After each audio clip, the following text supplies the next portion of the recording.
Hello everyone, कैसे आप लोग? कैसे चल रही सबकी पढ़ाई? एकदम बढ़िया, एकदम मजेदार। तो my name is Sanjeev Pandey और स्वागत है आपका अपने प्यारे से चैनल में, खूबसूरत से चैनल में, जेआर कॉलेज में, जो कि पार्ट है जेआर ट्यूटोरियल का। तो जैसा कि आपको पता था, we have started the topic that is AC circuit. AC circuit के हम लोग ने सारे कंसेप्ट, सारे क्वेश्चंस, ओके, सारे टॉपिक डिस्कस कर लिए थे। लास्ट लेक्चर में हम लोग ने वाइंड अप कर दिया था। मैंने तुमको एक छोटा सा टास्क दिया था कि भाई सब लोग एक फॉर्मूला शीट बनाएंगे और वो फॉर्मूला लिख लेंगे, क्योंकि आज हम लोग स्टार्ट करने वाले हैं न्यूमेरिकल। सो जो भी इंपॉर्टेंट न्यूमेरिकल है, जो भी हमसे पॉसिबल न्यूमेरिकल हो जाएगा, वो सारा न्यूमेरिकल हम लोग यहां पे देखने की कोशिश करेंगे। Okay, so let us start with the topic. Book और पेन उठा के बैठ जाओ सब लोग। एवरीवन, एक शॉट में वीडियो खत्म करना है। और अगर वीडियो पसंद आ रहा है तो वीडियो को लाइक करो, चैनल को सब्सक्राइब करो और शेयर करो अपने दोस्तों को। ओके, चलो।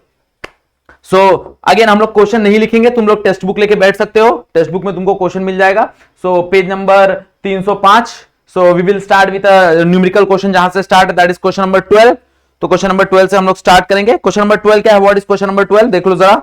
So question number 12 is if the effective current in a 50 cycle AC circuit is 5 ampere. तो अपने को करंट दिया हुआ है 5 ampere. What is the peak value of current? अपने को पिक वैल्यू पूछा है, मतलब अपने को बेसिकली आई नॉट पूछा है। And what is the current 1/600 second after if was 0। Okay, तो अपने को क्या क्या गिवन है? सबसे पहले अपन गिवन डेटा कलेक्ट करेंगे। ओके, गिवन डेटा कलेक्ट करना जरूरी है। तो गिवन डेटा देखो जरा, क्या क्या गिवन है। सो अपने को बोला है कि भाई if the effective current in a 50 cycle AC, 50 cycle AC मतलब वो फ्रीक्वेंसी गिवन है। कितना गिवन है? That is 50 hertz. 50 हर्ट्ज का फ्रीक्वेंसी गिवन है। नेक्स्ट बोला है इफेक्टिव करंट इज 5 एम्पियर। तो effective current is nothing but your RMS current. तो आरएमएस करंट दिया है मेरे को, आई आरएमएस कितना दिया है? That is 5 ampere. अपने को क्या निकालना है? अपने को पिक करंट निकालना है। पिक करंट निकालना मतलब अपने को आई नॉट निकालना है। सबसे पहला चीज अपने को आई नॉट निकालना है, पिक करंट।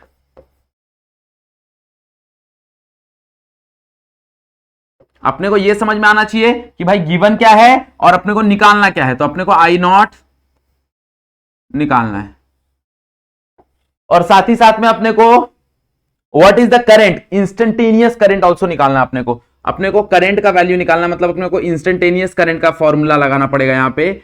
तो अपने को आई निकालना है। ये आई कब निकालना है? व्हेन, इसके लिए कंडीशन दिया हुआ है, when time that is 1/600 second.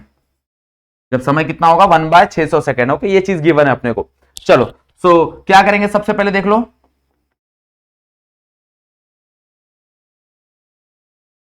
तो सबसे पहले आई नॉट निकालने की कोशिश करते हैं। तो आपको फॉर्मूला पता है, we know that. What is the formula? सबसे पहले कमेंट करके बता दो जरा। So we know that. Video pause करो, कमेंट करो, सॉल्व करो और आंसर चेक करो। चलो, तो अपने को पता है आई आरएमएस का फॉर्मूला। आई आरएमएस का फॉर्मूला क्या होता है? व्हाट इज आई आरएमएस का formula? That is I not by √2। हाँ या ना? तो यहां से अगर हम लोग देखने जाए तो यहां से आई नॉट का वैल्यू क्या हो जाएगा? That is I RMS into √2। तो that is I naught is equals to I RMS into √2 और √2 कैन बी रिटन एज 1.414। हाँ या ना? And what is I RMS? That is 5। तो 5 इंटू 1.414 मल्टीप्लाई कर दो। मल्टीप्लाई करके आंसर क्या होगा देखो जरा फटाक से। सो 5 4 20, 2 इधर, 2 कैरी, 5 7, 5 4 20 अगेन, 2 इधर कैरी, 5 1 5 7, तो 7.070। यस और नो?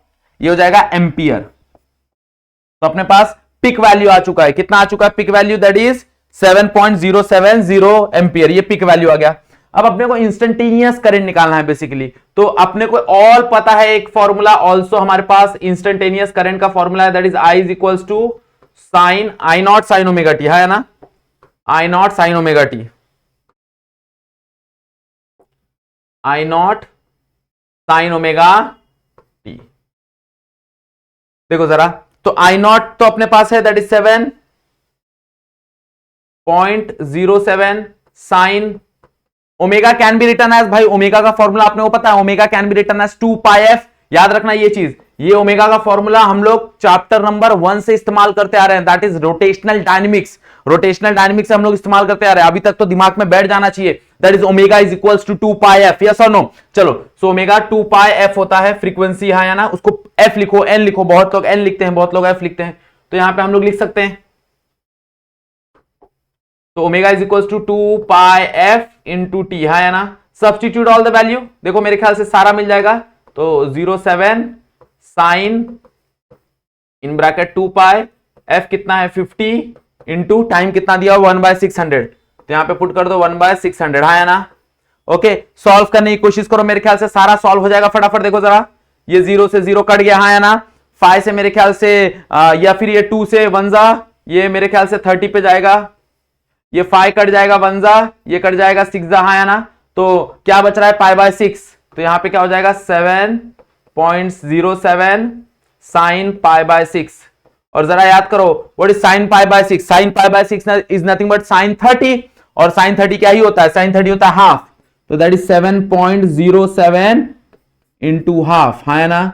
तो हाफ मतलब 2 से डिवाइड कर दो, तो जब तुम लोग 2 से डिवाइड करोगे तो क्या मिलेगा, दैट इज 7 को डिवाइड करोगे दैट इज 3, 1 कैरी, है ना, 10 5,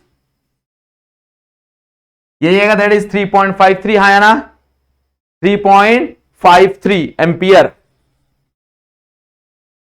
this is your instantaneous current का value and this is your I naught का value, that is peak value.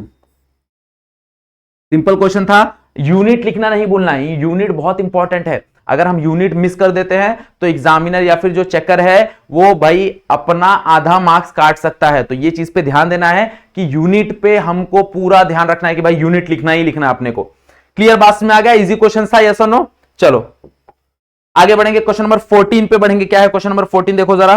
तो क्वेश्चन नंबर 14 बोल रहा है 15 माइक्रो फेराडे कैपेसिटर, मतलब कैपेसिटेंस गिवन है। अगेन गिवन डेटा, सबसे पहला काम होना चाहिए गिवन डेटा। अगर तुम गिवन डेटा कलेक्ट कर लेते हो, तुम फॉर्मूला भी लिख देते हो, तो भी सामने वाला तुमको आधा से 1 मार्क्स दे देता है, अगर तुम्हारा कैलकुलेशन रॉन्ग है या फिर तुमने कैलकुलेशन किया ही नहीं है तो भी। तो याद रखना गिवन डेटा तुमको निकालने आना चाहिए। तो तुमको कैपेसिटेंस दिया हुआ है, कितना दिया हुआ है capacitance, that is 15 micro Faraday, बराबर। तो माइक्रो फेराडे को अपने को कन्वर्ट करना पड़ेगा, माइक्रो फेराडे को हम कन्वर्ट करेंगे तो 15 इंटू 10⁻6 फेराडे, है ना। तो कैपेसिटेंस आ गया अपने पास। आगे क्या बोला है देखो जरा, is connected to 240 volt and 50 hertz. जब कभी भी 240 वोल्ट 50 हर्ट्ज गिवन है, मतलब that is the RMS value is given, मतलब मेरे को ईआरएमएस दिया हुआ है। तो ईआरएमएस कितना दिया हुआ है, E RMS is given that is 250 volt, 220 volt, not 250, 220 volt. और फ्रीक्वेंसी कितनी दी हुई है, frequency most of the time 50 hertz होगी, क्योंकि जनरली तुम्हारा जो फ्रीक्वेंसी होता है वो 50-60 हर्ट्ज पे ही, हम 50 फॉलो करते हैं, यूएस में 60 हर्ट्ज यूज होता है। Okay, so find the capacitive reactance, मतलब मेरे को एक्सएल निकालना है, यस और नो। कैपेसिटी मतलब एक्सी निकालना है मेरे को, and the RMS and peak in the current, मेरे को आरएमएस करंट और पिक करंट निकालना है। ओके, तो मतलब सबसे पहले मेरे को कैपेसिटिव रिएक्टेंस कैलकुलेट करना है। तो कैपेसिटिव रिएक्टेंस, तो कैपेसिटिव रिएक्टेंस फाइंड आउट करना है मेरे को पहला, मतलब बेसिकली मेरे को एक्सी फाइंड आउट करना है।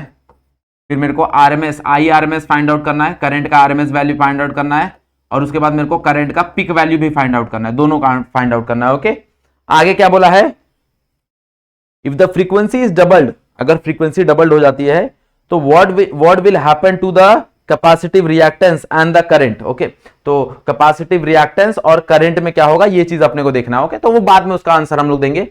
सबसे पहले अपन कैलकुलेट करते हैं लेस से। सो चालू कहां से करेंगे देखो जरा। तो अपने को कैपेसिटेंस रिएक्टेंस निकालना है, मतलब कहीं ना कहीं अपने को एक्सी कैलकुलेट करना है। तो वी हैव द एक्सी का फॉर्मूला, तो हम लोग डायरेक्टली बोल सकते हैं we know that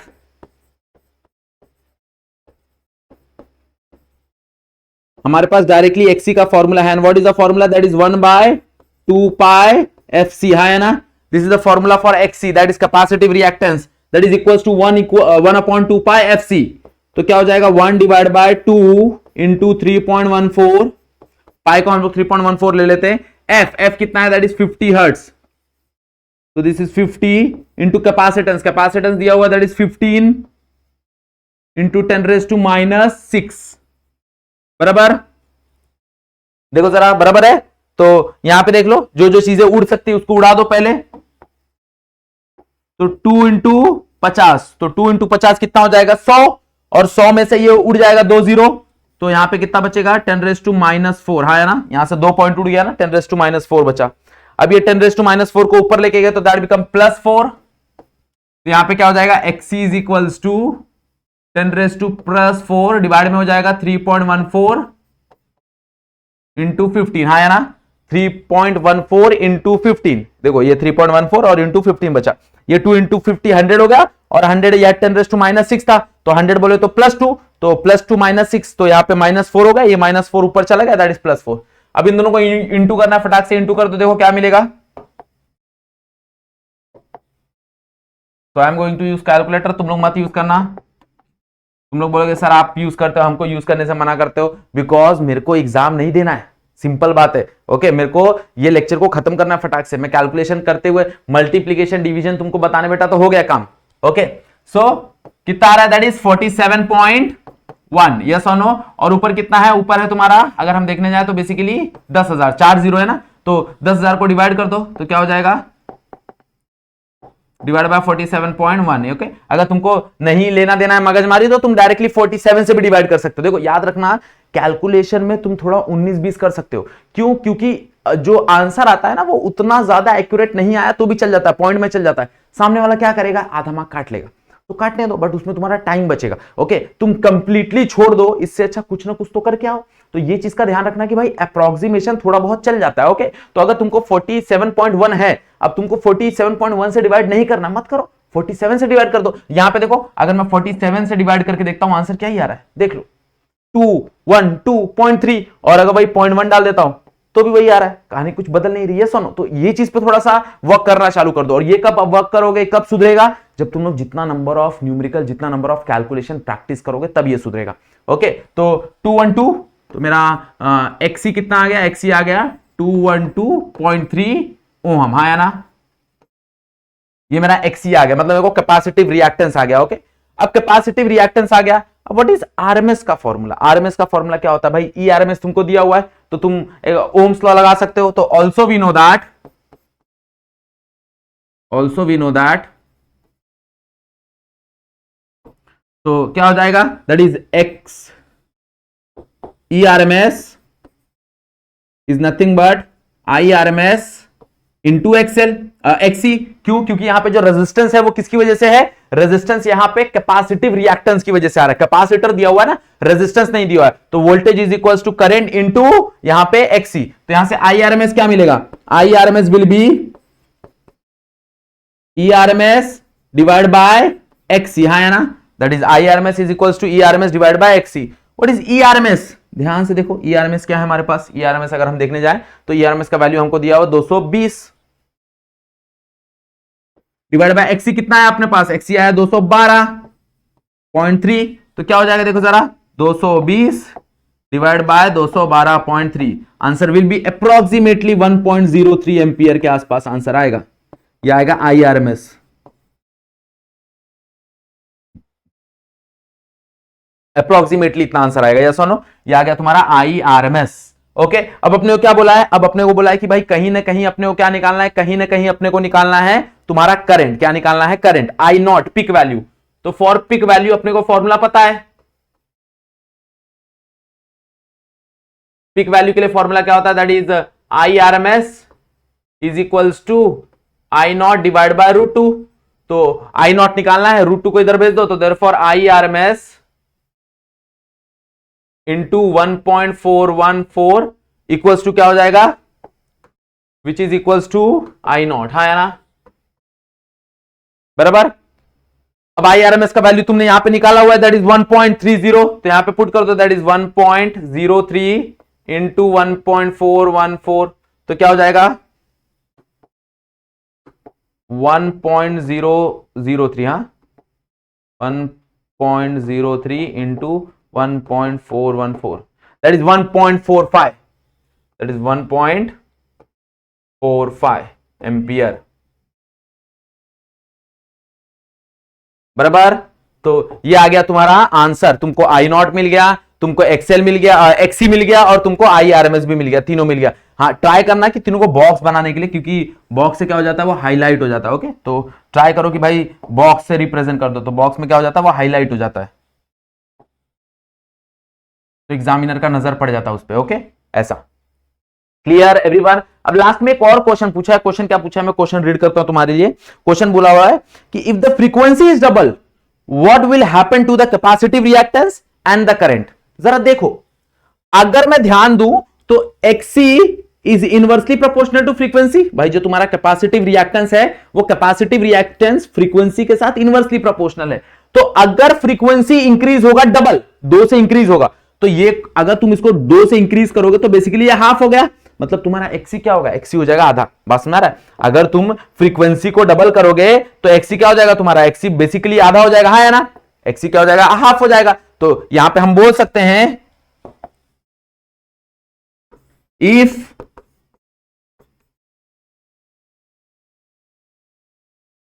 frequency is double then the XC become half। XC क्या हो जाएगा, XC हो जाएगा हाफ। अब XC हाफ हो गया। अब देखो करंट और XC का रिलेशन मेरे को पता है भाई, करंट और XC क्या है, इनवर्सली प्रोपोर्शनल है। करंट और XC इनवर्सली प्रोपोर्शनल है, तो अगर XC आधा हो गया तो करंट डबल हो जाएगा, क्योंकि इनवर्सली प्रोपोर्शनल है। XC आधे से कम हो रहा है तो ये बढ़ेगा डबल, यस और नो, ये ट्वाइस हो जाएगा। तो यहां पे हम लोग बोल सकते हैं एंड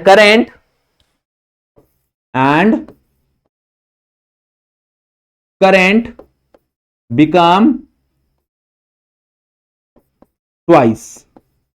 जो भी तुम्हारा करंट रहेगा उसका वो ट्वाइस हो जाएगा। क्लियर, बात समझ में आ गया एवरीवन? हाँ या ना? बेसिक चीजें हैं ये। क्लियर, चलो बहुत बढ़िया, आगे बढ़ते हैं। नेक्स्ट कौन सा क्वेश्चन है देखेंगे, और साथ में तुम कैलकुलेशन करते जाओ, साथ में तुम प्रैक्टिस करते जाओ। न्यूमेरिकल सिर्फ देखने से तुमको समझेगा नहीं, याद रखना। जब तुम पेन उठाओगे, लिखोगे, सॉल्व करोगे, then you will understand the numerical, then you will upgrade your quality to solve the numerical. Okay, हम लोग बोलते हैं, बहुत लोग का मैसेज आता है सर कि न्यूमेरिकल सॉल्व करने में प्रॉब्लम होता है, न्यूमेरिकल सॉल्व करने में प्रॉब्लम होता है। प्रॉब्लम इसीलिए होता है कि हम सॉल्व ही नहीं करते। जिस समय हम सॉल्व करना चालू कर देंगे, जिस समय हम बोलते हैं ना वो बोलने से अच्छा पेन और बुक उठाओ, सॉल्व करना चालू कर दो, that time you start improving your numericals. Okay, तो जब तुम सॉल्व करोगे तो भाई धीरे धीरे तुम्हारा न्यूमेरिकल, धीरे धीरे तुम्हारा मल्टीप्लिकेशन, डिवीजन, कैलकुलेशन थोड़ा सा इंप्रूव होगा और that will be help you. तो next is question number 16। Question number 16 क्या है देखो जरा। तो क्वेश्चन नंबर 16 बोल रहा है the alternate EMF is equals to 210 sine. मतलब इक्वेशन के फॉर्म में गिवन है, तो गिवन डेटा कलेक्ट करते हैं। What is given data? तो अपने को इंस्टेंटेनियस करंट दिया है। इंस्टेंटेनियस करंट कितना दिया है? इंस्टेंटेनियस करंट दिया है that is 220 sine 100 pi 220 sine 100 pi t 100 pi t. आगे क्या बोला है? आगे बोला है is applied to the current containing an inductance of 1 by pi henry. मतलब यहां पे इंडक्टेंस का वैल्यू दिया है। इंडक्टेंस मतलब L दिया हुआ है, L दिया हुआ है, that is inductance is given that is 1 by pi Henry. वो पाई के टर्म में दिया, मतलब कहीं ना कहीं पाई कैंसिल होने वाला है। ओके, तो 1 बाय पाई हेनरी दिया हुआ है। Right an equation for the instantaneous current. अपने को आई का इक्वेशन कहीं ना कहीं से बनाना पड़ेगा। And what will be the reading of the AC generator connected in the circuit. मतलब AC जनरेटर बोले तो आई का करंट, अपने को आई करंट का वैल्यू बताना है उसको। सबसे पहले हमको आई का इक्वेशन निकालना है, उसके बाद हमको उसको आई का वैल्यू बताना, जनरली उसको RMS का वैल्यू देना है अपने को। ओके, चलो तो देखो जरा कहानी कैसे बनेगी। तो यहां पे अपन सबसे पहले कंपेयर कर लेंगे इसको जनरल इक्वेशन के साथ। तो अपने को यहां पे ध्यान दो, जनरल इक्वेशन के साथ अपन इसको कंपेयर करेंगे तो अपने को क्या क्या मिल जाएगा। तो solution by comparing with general equation, by comparing with general equation, by comparing with general equation. What is general equation? That is E is equals to E naught sin omega t, और omega की जगह हम लोग लिख सकते हैं 2 pi t, है ना। This is the general equation. भाई E is equals to E naught sin omega t, 2 pi omega है ना, तो ओमेगा की जगह 2 pi FT लिख देते हैं। तो जरा देखो E naught से E naught अगर कंपेयर करेंगे तो क्या मिलेगा? That is 200। तो देयरफॉर E naught मिल जाएगा अपने को, दैट इज 220 वोल्ट, है ना। अगर हम लोग कंपेयर करें तो देखो जरा पाई टी है, तो पाई टी को अगर कंपेयर कर ले तो पाई टी को कंपेयर कर लो तो 2f का वैल्यू क्या मिलेगा 100, तो देयरफॉर 2f का वैल्यू हो गया 100, तो 2f का वैल्यू हो गया 100, तो f का वैल्यू क्या हो जाएगा 50 हर्ट्ज। और मोस्ट प्रोबेबली मैंने तुमको बोला भाई f का वैल्यू तुमको 50 हर्ट्ज ही मिलेगा बार बार। ओके चलो, तो कंपेयर करके अपने को ये दो चीज तो आ गया। अब अपने को क्या निकालना है, अब अपने को निकालना है कैपेसिटिव रिएक्टेंस। क्या निकालना है, कैपेसिटिव रिएक्टेंस। तो कैसे निकालेंगे कैपेसिटिव रिएक्टेंस, चलो कैपेसिटिव रिएक्टेंस का सबसे पहले फॉर्मूला बता दो, फॉर्मूला सबसे पहले बता दो, कमेंट सेक्शन में वीडियो पॉज करो, फॉर्मूला लिखो, what will be the formula for the capacitive reactance. तो we know that is XL. Capacitive reactance को हम लोग एक्सेल से रिप्रेजेंट करते हैं, तो XL is nothing but 2 pi L, yes और नो, 2 पाई एफ एल। तो this is the formula for capacitive reactance. अब हमको पता है सारा गिवन डेटा पुट कर दो, 2 इंटू 3 पॉइंट और पाई रखो क्योंकि एल तुम्हारा पाई के फॉर्म में है, पाई इंटू एफ कितना दिया हुआ, एफ दिया हुआ तुमको 50 इंटू एल, भाई एल तुमको दिया हुआ है कितना 1 बाय पाई, तो पाई पाई गेट कैंसल, 50 100, तो यहां पे आ गया 100 ओम्स। तो एक्सेल का वैल्यू तुमको मिल गया 100 ओम्स, मतलब कैपेसिटिव रिएक्टेंस तुमको आ गया, कैपेसिटिव रिएक्टेंस तुमको आ गया ये सोनो। अब अपने को कहीं ना कहीं आई नॉट का वैल्यू निकालना है क्योंकि अपने को इक्वेशन लिखना है, equation is nothing but I is equals to I not sine omega t, ये सोनो। तो अपने को कहीं ना कहीं इक्वेशन लिखना है, तो इक्वेशन लिखना है तो जाहिर सी बात है अपने को आई नॉट का वैल्यू चाहिए। तो हम लोग बोल सकते हैं भाई ई नॉट क्या होता है, ई नॉट बराबर होता है I naught into XL, Ohm's law है ये। ओके याद रखना, जो चीज आरएमएस के साथ ट्रू है वो पिक वैल्यू के साथ भी ट्रू है। मतलब अगर मैं ई आरएमएस का फॉर्मूला लिख सकता हूं आई आरएमएस इंटू एक्सएल या फिर इंटू एक्सी या फिर इंटू आर, जो मेरा जब गिवन है, अगर मान लो तीनों गिवन है तो जेड याद रखना। Okay Z, what is Z, Z is impedance, yes और नो। अगर तीनों गिवन है तो हम लोग उस टाइम पे जेड कैलकुलेट करते हैं, बराबर है ना। तो मेरे रिक्वायरमेंट के हिसाब से हम लोग कुछ भी लिख सकते हैं, वैसे हम लोग ई नॉट भी लिख सकते हैं, ई आरएमएस की जगह हम लोग ई नॉट भी यूज कर सकते हैं, पिक वैल्यू यूज कर सकते हैं, मतलब this formula is true for peak value also. तो क्या मिलेगा देखो जरा, तो यहां से मेरे को आई नॉट मिलेगा, that is E not divide bye XL. What is E not, E not is 220, XL is your 100 कटा 2.2, मतलब कहीं ना कहीं मेरे को आई नॉट का वैल्यू आ गया, आई नॉट का वैल्यू मेरे को 2.2 आ गया, बराबर है ना। अब आई नॉट का वैल्यू 2.2 आ गया, मेरे को पता है व्हाट इज इक्वेशन, तो equation of current, equation of current that is I is equals to I not sine omega T, है ना। तो I is equals to what is I naught, I naught is 2.2 sine omega T के जगह हम लोग क्या लिख सकते हैं 2 पाई एफ टी, यस और नो। और what is F, F is given that is 50 या फिर 2fp, 2f के जगह हम लोग क्या पुट कर सकते हैं 100, तो देयरफॉर क्या हो जाएगा I is equals to 2.2 sine 100 pi T, this is the equation of current, this is the equation of current, yes और नो, दैट इज। हाँ एक और चीज यहां पे ध्यान देना कि करंट का इक्वेशन है, और करंट का इक्वेशन में हमको पता है जो इंडक्टेंस होता है वो लैग करता है, तो माइनस पाई बाय 2 आएगा, भाई वो लैग करता है ना, तो यहां पे माइनस पाई बाय 2 आएगा, ये चीज का ध्यान देना क्योंकि ये एक इंडक्टेंस है, ये चीज का ध्यान देना, इंडक्टेंस है ये, तो इंडक्टेंस है तो इंडक्टेंस में भाई वो लैग करता है। ये अगर कैपेसिटेंस होता और करंट का इक्वेशन पूछा होता तो वहां पे हम लोग पाई बाय 2 से क्या करते, ऐड करते। क्लियर, बात समझ में आ गया, तो ये इक्वेशन आ गया। अब अपने को करंट का वैल्यू आरएमएस वैल्यू भी पूछा है, तो अपने पास आई नॉट है, आरएमएस वैल्यू अपने को पता है भाई, आई आरएमएस क्या ही होता है, आई आरएमएस होता है that is I naught divide by √2। What is I not, that is 2.2, तो 2.2 और 1 बाय √2 का वैल्यू होता है दैट इज 0.707, इसको मल्टीप्लाई करो, मल्टीप्लाई करके क्या आंसर आ रहा है भाई मेरे को कमेंट सेक्शन में बताओ, इसको मल्टीप्लाई करो, मल्टीप्लाई करके जो भी आंसर आ रहा है tell me in the comment section. Okay मैं नहीं लिखने वाला, ये मैं सॉल्व नहीं करने वाला, ये तुम लोग सॉल्व करोगे, जो भी आंसर आएगा सॉल्व इट एंड मेरे को कमेंट सेक्शन में मेंशन करो और बताओ क्या होगा इसका आंसर।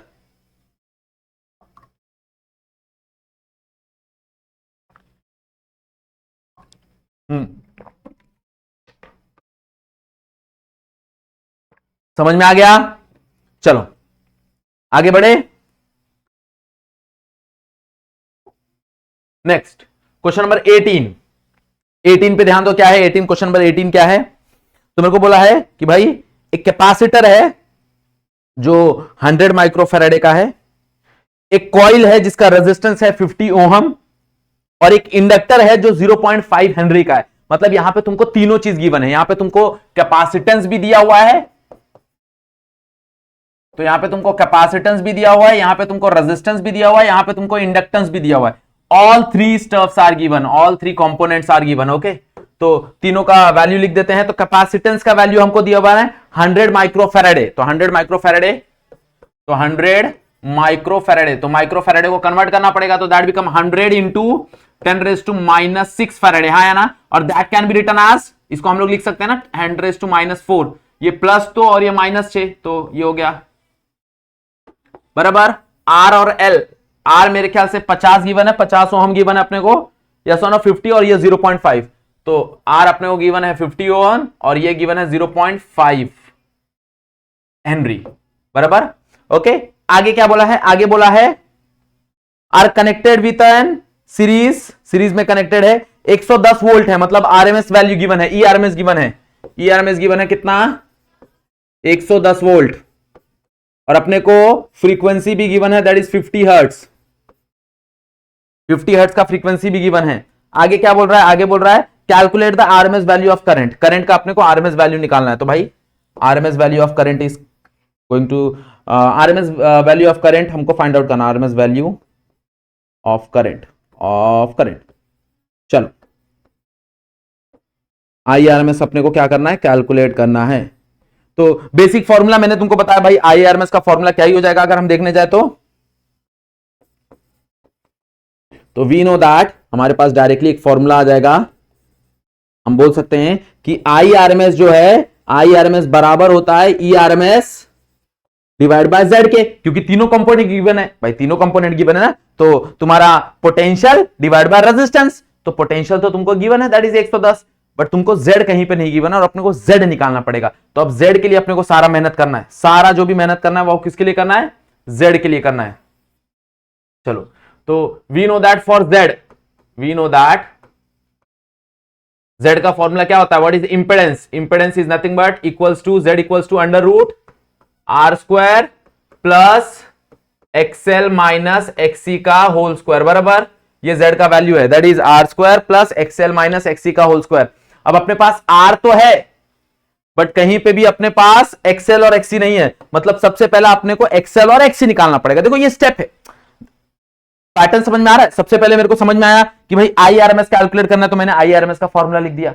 तो मुझे समझ में आया कि भाई ईआरएमएस तो है मेरे पास बट जेड नहीं है, तो मैंने जेड का फॉर्मूला लिख दिया। अब जेड में मेरे को समझेगा भाई एक्सएल और एक्सी तो नहीं है मेरे पास, तो एक्सएल और एक्सी पहले निकालो। ओके, तो first calculate the capacitive reactance and inductive reactance. तो अगर हम लोग देखने जाएं तो हम लोग को एक्सएल का फॉर्मूला पता है। एक्सएल क्या होता है, एक्सएल होता है तुम्हारा 2 पाई एफ एल।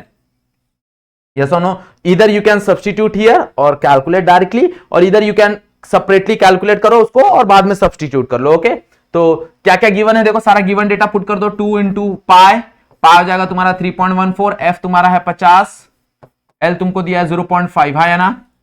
तो दो जो कटता है वो हटा दो, 0.5 और 2 हट गया। यस और नो, 0.5 बोले तो 1/2, 1/2 इंटू 2 गया,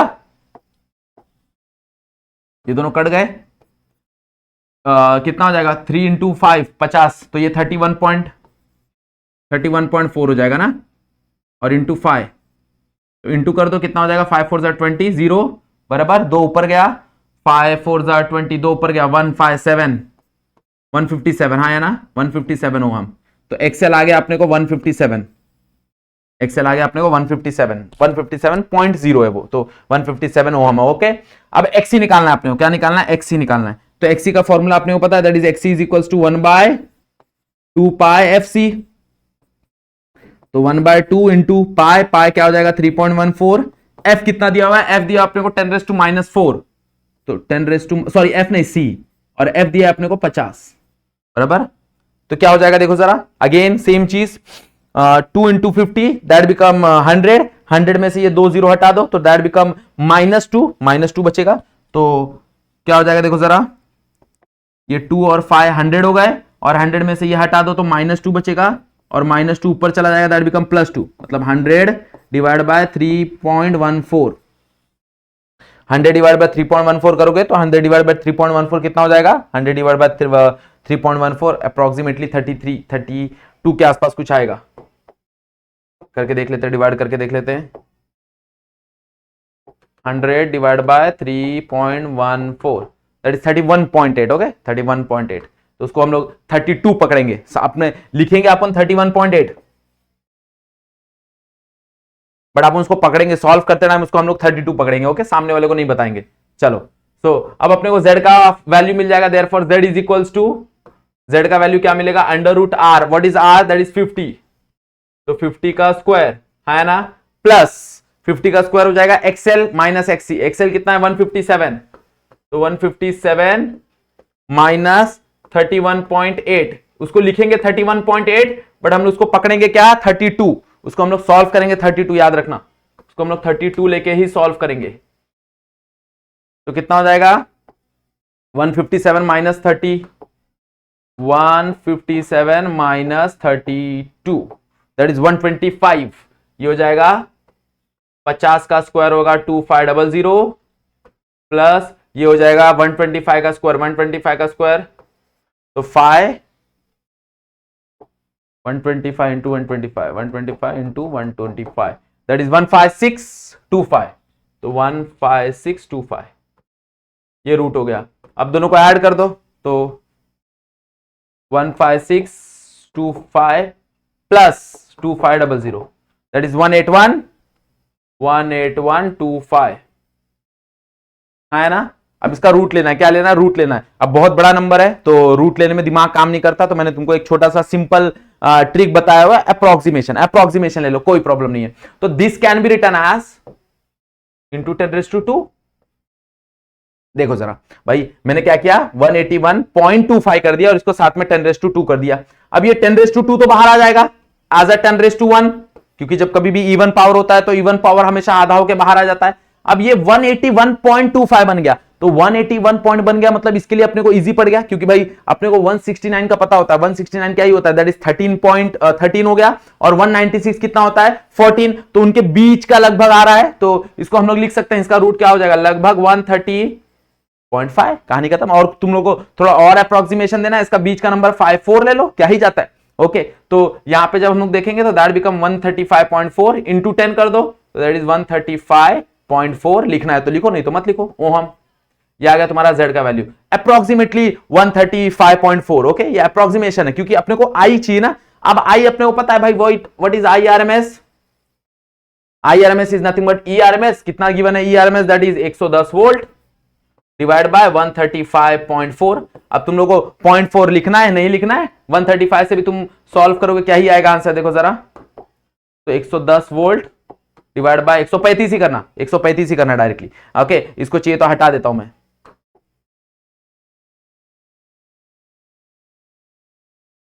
ये हटा देता हूं। ओके तो उसको 135 पकड़ लो, 135 पकड़ लोगे तो देखो काटने में अच्छा हो जाएगा।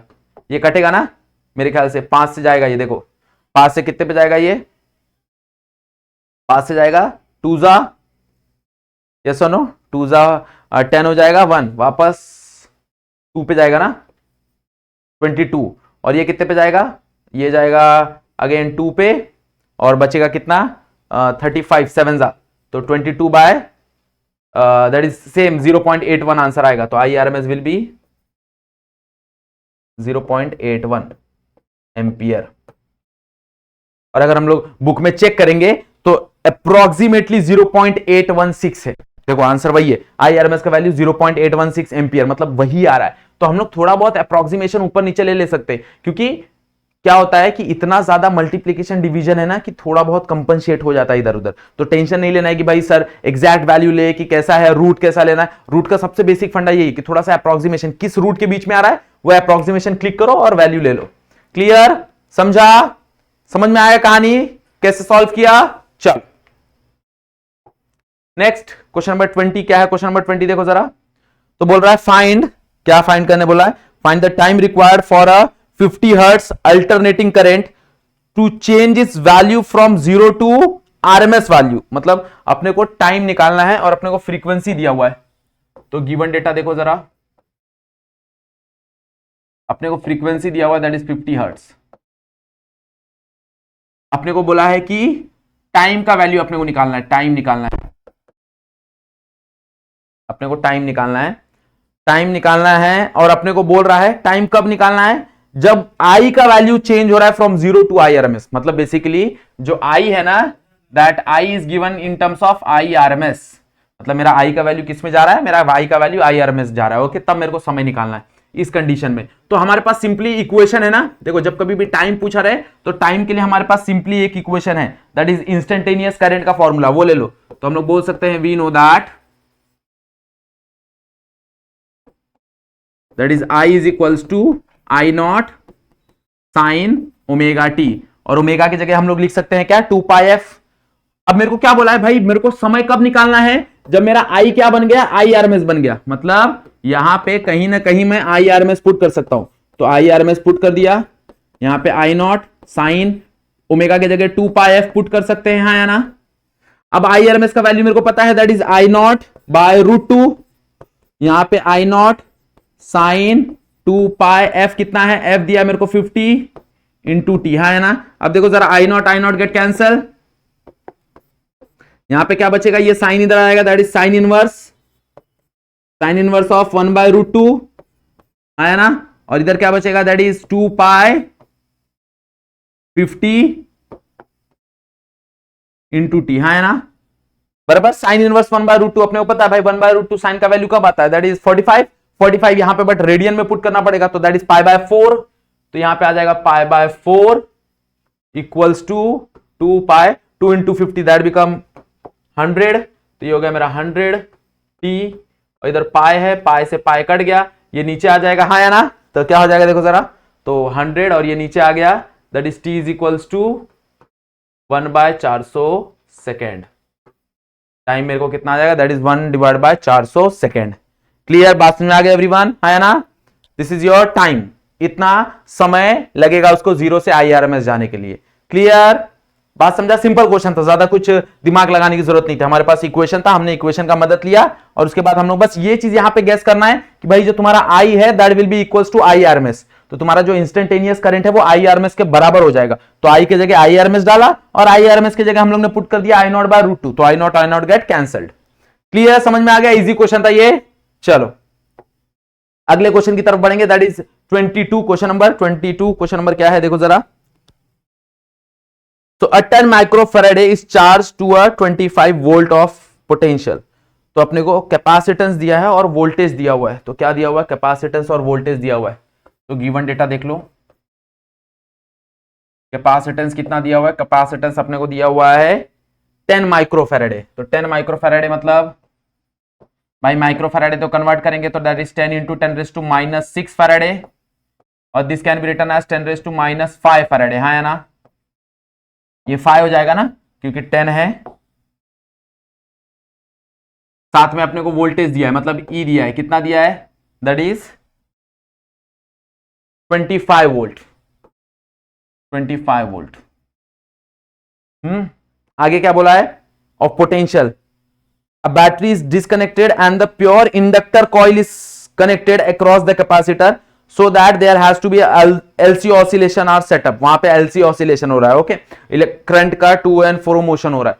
तो वहां पे क्या लगाया, L लगाया, जिसका वैल्यू दिया है मेरे को, L का वैल्यू दिया है 100 मिली हेनरी। तो यहां पे 100 मिली हेनरी है, तो मिली हेनरी को कन्वर्ट करना पड़ेगा, दैट इज 100 इंटू 10⁻³ हेनरी, और this can be written as 10⁻⁻1 henry, हाँ है ना। 2 और -3 दैट इज -1। मेरे को बोला है calculate the maximum current in the coil, मतलब मेरे को आई नॉट का वैल्यू निकालना है, मैक्सिमम करंट का वैल्यू निकालना है। तो सिंपली है ना भाई, एलसी ऑसिलेशन हो रहा है, मतलब कहीं पे भी एनर्जी का लॉस नहीं होगा, मतलब the amount of energy stored in the capacitor will be equal to the amount of energy stored in the inductor. Simple कहानी, एकदम बढ़िया।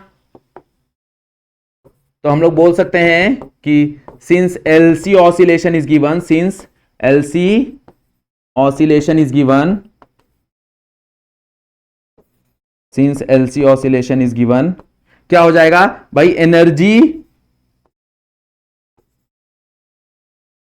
स्टोर्ड, जितना कैपेसिटेंस एनर्जी लॉस करेगा उतना ही सेम अमाउंट ऑफ एनर्जी क्या होगा, गेन करेगा इंडक्टर। जितना इंडक्टर एनर्जी लॉस करेगा उतना ही सेम अमाउंट ऑफ एनर्जी कौन करेगा, कैपेसिटर गेन करेगा। तो मैं बोल सकता हूं energy stored in capacitor, energy stored in capacitor equals to energy stored in inductor. Clear? तो क्या हो जाएगा, एनर्जी स्टोर्ड इन कैपेसिटर, हमको फॉर्मूला पता है एनर्जी स्टोर्ड इन कैपेसिटर, ये हम लोग ने इलेक्ट्रोस्टैटिक में पढ़ा हुआ है, यस और नो। तो इलेक्ट्रोस्टैटिक में एनर्जी का फॉर्मूला पढ़ा हुआ है, that is half CV square is equals to, और इंडक्टर का अपने को एनर्जी पता है, that is half LI square, है ना।